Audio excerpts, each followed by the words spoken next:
기업과 관련해서는 어떤 기업이 좋으냐 공부하시기보다는 어떤 기업을 피해야 되느냐를 공부하시는 게 훨씬 더 유리하실 거라고 생각을 합니다. 한쪽은 바이오 기술과 관련한 공부를 하시고 한쪽은 어떤 기업을 배제시켜야 되느냐를 따로 공부를 하시게 되면 좋을 것 같습니다.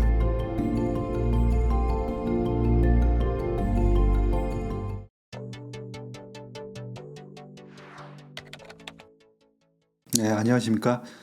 저는 이해진의 바이오 투자학교 채널을 운영하고 있는 인플 바이오 리서치의 이해진이라고 합니다.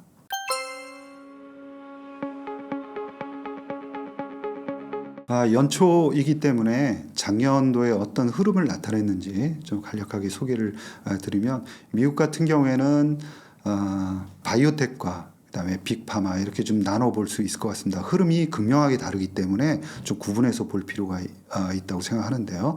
바이오텍 같은 경우에는 작년 내내 힘든 모습을 보였죠. 금리에 시달렸습니다. 특히 작년도 9월 달 같은 경우에는 금리가 이제 그 피크를 찍고 좀 완화되는 거 아니냐 이런 얘기가 나올 줄 알았는데, 오히려 지금부터 더 금리가 상승할 수 있다 이런 얘기가 나오면서 뭐 거의 포기 상태로 가면서 9월 달까지 이제 바이오 주식이 급락하는 그런 모습을 보였고요.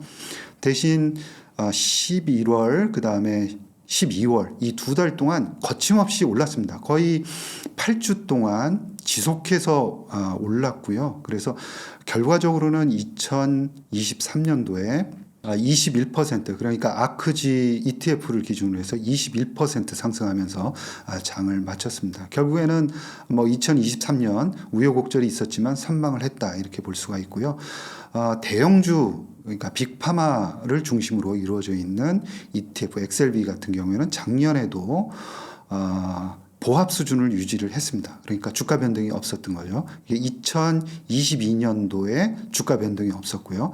2023년도에 주가 변동이 없었습니다. 그러니까 2년 연속해서 주가 변동이 없었습니다. 대신 이제 실적들은 많이 개선이 되는 그런 모습들을 보였거든요. 그래서 2024년도 올해는 빅파마도 좋은 모습을 보일 것이다 이렇게 예상을 하고 있습니다. 반면에 우리나라 같은 경우에도 우리나라의 그 코스닥 제약 바이오 지수는 16% 정도 상승을 했거든요. 그러니까 시장이 18% 상승을 했고요. 그래서 미국과 비슷한 흐름입니다. 연말에 2달 정도 급등을 하면서 많이 만회를 하는 그런 모습을 보였다 이렇게 볼 수가 있고요. 금리가 올해에는 이제 뭐 3월이냐 5월이냐 이렇게 얘기가 분분하긴 하지만 어찌됐건 방향이 내려가는 쪽으로 전환될 가능성이 높기 때문에 이제 그 폭에 대해서는 여전히 이제 논란이 있습니다. 그러나 그게 중요한 게 아니라 일단 방향이 꺾였다라는 거에는 대부분 동의할 수 있기 때문에 그런 컨센서스가 중요하다. 제가 작년 내내 말씀을 드리는 것은 실질적으로 금리가 내려가는 게 중요한 게 아니라 컨센서스가 생기느냐 안 생기느냐가 중요하다. 그 시점이 중요하다라고 했는데 작년 11월 정도부터 그 컨센서스가 생긴 거죠. 그래서 일단 바이오의 상승 흐름은 시작이 되었다라고 볼 수가 있을 것 같습니다.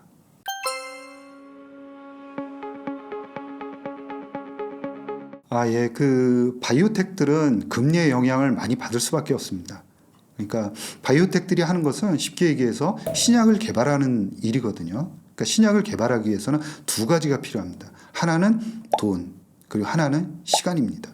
근데 이 시간조차도 돈이 있으면은 앞당길 수 있다라는 그런 바이오 업계의 격언이 있을 정도입니다. 그러니까 돈이라는 것은 바이오텍이 바이오 기술을 개발하는 데 있어서 절대적으로 중요한 수단이다 이렇게 볼 수가 있는 거죠. 근데 이 돈이라는 것은 금리를 의미하지 않습니까? 금리가 올라가게 되면 돈줄이 마르게 되어 있습니다.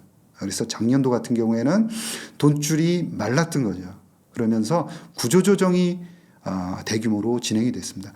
작년도의 데이터를 보면 2022년도 대비해서 2023년도에 기업의 구조조정을 실시한 기업이 57%가 증가했습니다. 그러니까 작년도에는 연구개발보다는 오히려 구조조정을 실시하기 급급했다 이렇게 봐야 되는 거죠. 연구개발을 하는 연구원들을 자르고요. 그 다음에 연구개발을 하고 있던 파이프라인을 구조조정을 하는 겁니다. 그리고 핵심적인 리드 파이프라인만 딱 남겨서 연구개발을 지속함으로 인해서 가급적이면 현재 가지고 있는 돈을 가용연수를 조금 더 늘리고자 이렇게 했던 거죠. 이러한 노력이 2022년도에 지속됐다 이렇게 이제 볼 수가 있고요. 따라서 2023년도에는 금리에 의해서 바이오의 연구개발 진행 속도가 다소 늦어졌다. 이렇게는 볼 수가 있는 거죠. 그러나 금리가 이제 꺾이면서 올해부터는 다소 그런 흐름들이 완화될 것이다라는 전망들이 나오고 있는 것입니다.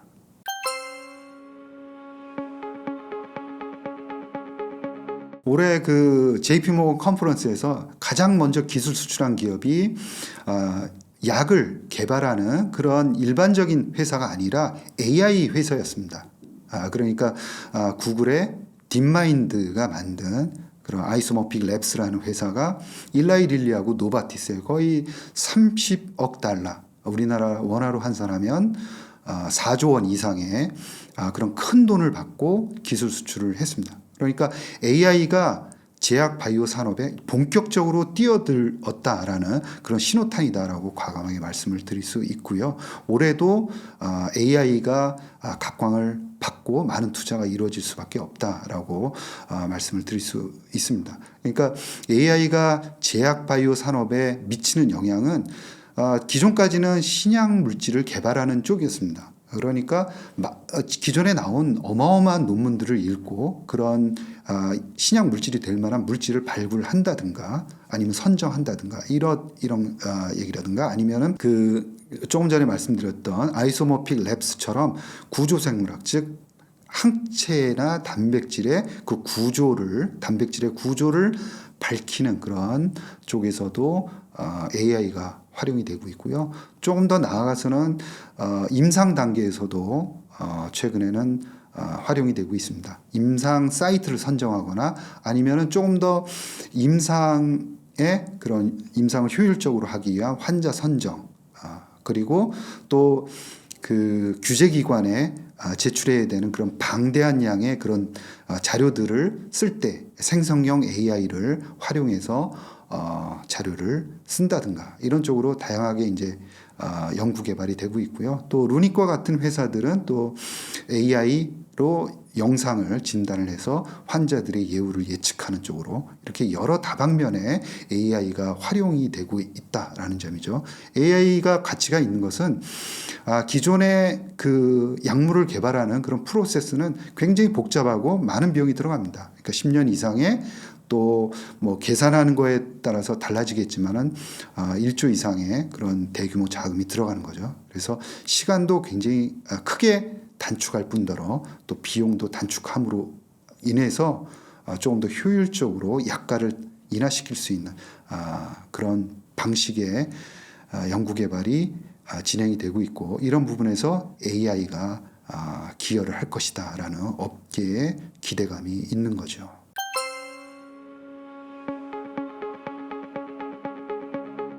지금 그 코로나19 때 많은 부분 상승을 했다가 떨어진 기업들이 있습니다. 그중에 이제 모더나 같은 회사들이 다시 한번 볼만하다 이렇게 생각을 하고 있고요. 그 다음에 에로헤드라는 siRNA 하는 회사들입니다. 이 두 회사들은 이제 RNA를 하고 있다라는 공통점이 있기는 한데요. 모더나라든가 에로헤드, 그 다음에 버텍스라는 회사도 관심 있게 좀 지켜봐야 된다라고 생각하고 있고요. 빅파마 쪽에서는 또 화이자라든가 그 화이자는 대부분의 그 악재들이 많이 반영이 되었기 때문에 관심을 충분히 가지셔도 된다 이렇게 생각을 하고 있고요. 머크 같은 경우에도 좋게 보고 있습니다.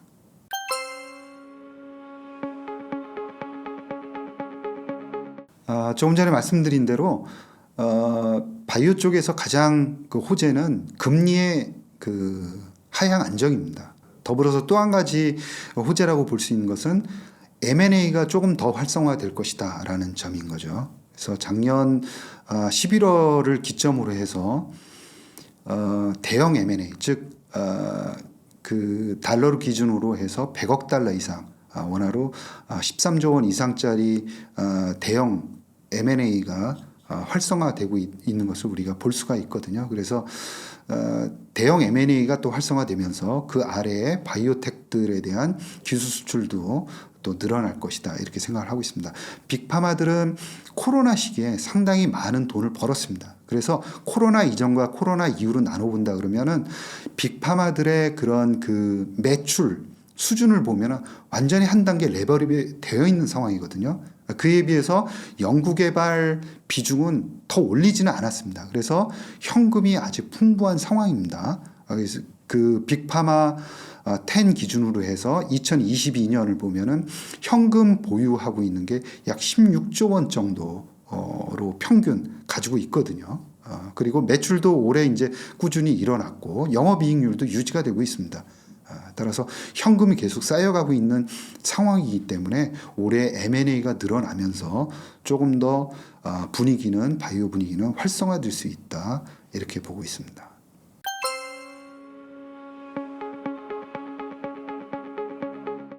바이오 공부를 하는 것은 조금 더 체계적으로 하셔야 된다, 이렇게 말씀을 드리고 싶고요.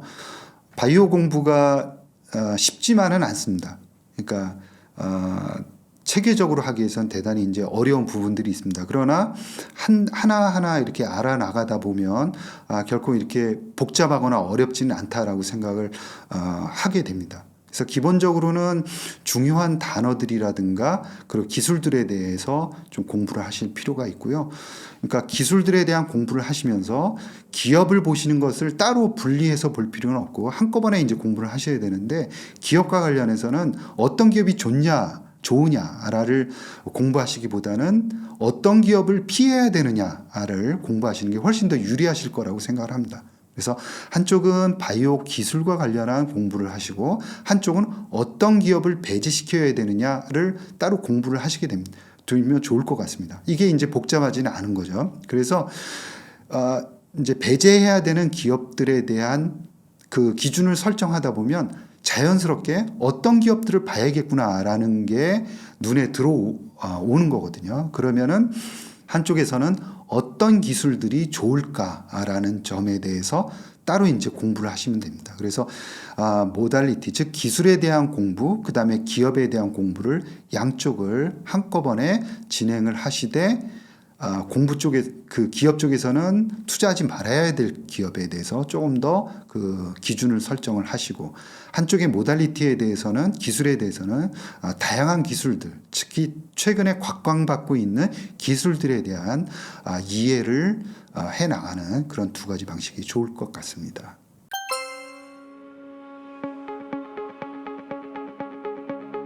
이 건 단일로 해서 루닛의 주가에 영향을 주거나 그럴 것 같지는 않습니다. 단도직입적으로 말씀드리면 그럴 것 같고요. 대신 의미하는 바에 대해서 곱씹어볼 필요는 있다, 이렇게 생각합니다. 이 치료제는 여러 가지 기술들이 들어가 있습니다. 그 세포 치료제죠. NK 세포 치료제입니다. 그리고 향후에는 이 NK 세포 치료제에 다양한 유전자 조작이 들어갈 가능성이 있습니다. 여기도 이제 최근에는 많은 칼을 집어넣는다든가 다양한 세포 치료제에도 유전자 조작이 들어가죠. 거기에 AI가 접목되는 겁니다. AI가 하는 것은 여기서는 NK 세포 치료제가 타겟팅하고 있는 HER2라는 그런 항원 단백질이 얼마나 많이 암세포에 발현이 되어 있느냐 하는 것을 AI 영상으로 진단하는 겁니다. 그 NK 세포 치료제를 치료를 했을 때 예후가 좋을 환자들을 걸러내는 거죠. 그래서 향후에는 이렇게 AI 영상 기술과 신약 개발하는 회사들의 콜라보가 많아질 것이다 라는 점이고요. 또 그 처음에 말씀드렸듯이 이 AI와 세포 유전자 치료제의 융합이 향후에는 굉장히 많아질 것이다 라는 거죠. 그러니까 어떻게 보면은 이 단일 건보다는 상징적인 의미가 굉장히 크다라는 거고요. 지금 현재 루닛은 글로벌 회사들과 여러 개의 이런 신약 개발 관련한 콜라보를 협의를 하고 있는 것으로 알고 있습니다. 따라서 향후의 주가 흐름은 이런 루니스코프와 관련한 그런 기술 협업이 얼마나 빠른 속도로 발표가 되느냐에 따라 갖고 주가 상승 속도가 결정될 것이다. 이렇게 예상을 합니다.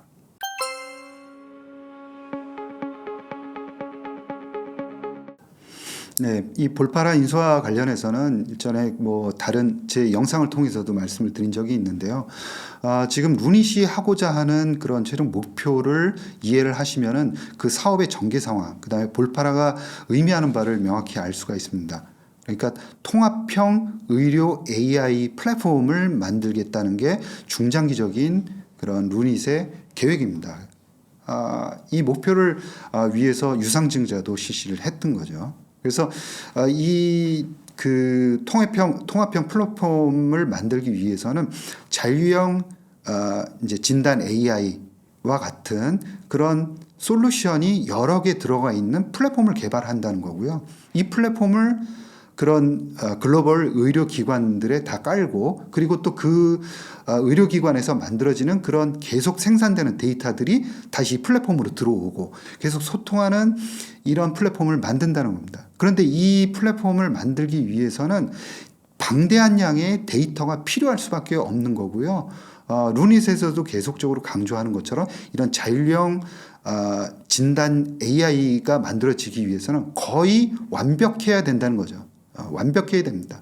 그러기 위해서는 대규모 자료가 필요한데, 이 볼파라는 당장 사용할 수 있는 그런 영상 데이터를 그런 1억 장 들고 있고 1년에 2천만 장 정도를 지속적으로 생산하고 있다. 어떻게 보면 정말 필요한 그런 M&A다 이렇게 볼 수가 있고요. 시너지의 효과가 대단히 클 수밖에 없다라는 거고, 이 볼파라가 현재 이제 네트워크를 형성하고 있는 의료기관들도 자연스럽게 이제 흡수가 될 거 아닙니까? 그래서 향후에 통합형 의료 플랫폼을 개발하는 데 있어서도 상당히 유효할 수 있다. 그리고 이 볼파라는 마이크로소프트하고도 7년간 진단 기기를 개발하는 그런 연구를 진행을 하고 있습니다. 따라서 인수를 하게 되면 자연스럽게 이 MS 마이크로소프트하고도 사업의 연관성을 갖게 된다는 거죠. 이 마이크로소프트는 1년에 1조 이상의 그런 안전 관련한 데이터 안전 관련한 보안 투자를 하고 있는 회사입니다. 그리고 클라우드 시스템을 가지고 있습니다. 따라서 양사가, 그러니까 마이크로소프트와 루닛이 협업을 진행을 하게 된다면 상당히 긍정적인 효과를 가져올 수 있다라고 보고 있습니다. 그러나 지금 현재 그 자금 조달과 관련해서는 아직까지 명확하게 이제 제시된 방안이 없고, 주주들과 관련해서는 그 자금 조달 방식에 따라서 이해관계 득실이 엇갈릴 수밖에 없기 때문에 자금 조달 계획에 대해서는 조금 더 지켜봐야 된다 이렇게 생각을 합니다.